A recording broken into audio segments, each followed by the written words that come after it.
السلام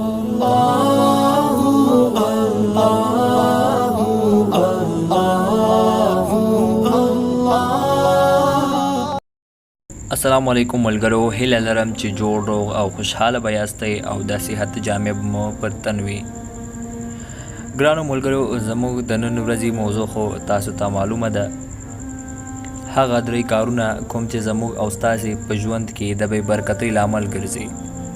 نو هغه کوم کارونه دي او څنګه زموږ په ژوند کې د بې برکتۍ لامل ګرځي، نو ویډیو را سره تر پایه وګورئ. ملګرو، د نن په ویډیو کې به موږ تاسو ته هغه یو څو کارونه در په ګوته کوو د کومو له وجې چې زموږ له ژوند څخه برکت ختمیږي. انشاءالله چې له دغو کارونو ځان وساتئ، ستاسو په ژوند کې به برکت پیدا شي او خوشحاله ژوند به ولرئ. راځئ چې هغه کارونه در وښیم. په اول نمبر درواغ ویل. ملګرو، د درواغو په اسلام کې سخته سزا مقرر شوې ده او دا یو داسې عمل ده چې انسان په نورو ډیرو ګناهونو کې راښکیل کوي. د درواغو په اړه یوه مشهوره واقعه ده. وایي چې یو شخص رسول اکرم صلی الله علیه وسلم ته عرض وکړ چې زه ډیر ګناهګار یم او غواړم له ډیرو ګناهونو څخه ځان وساتم.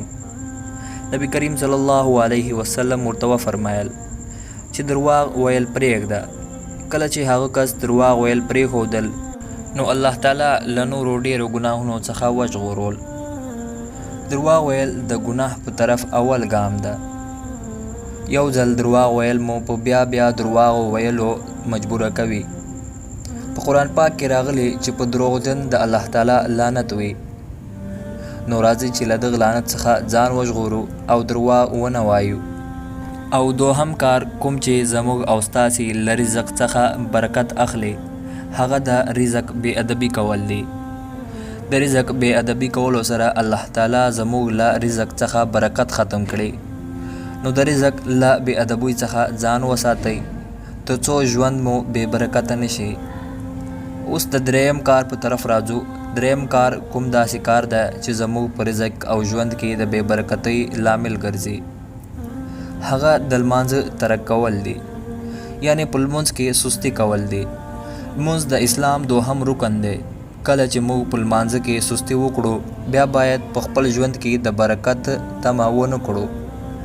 الله تعالی لمونځ کوونکی ډیر خوښوي، هغه ځکه چې په لمونځ کولو سره په انسان کې عاجزي راځي او عاجز انسان د الله تعالی ډیر خوښیږي.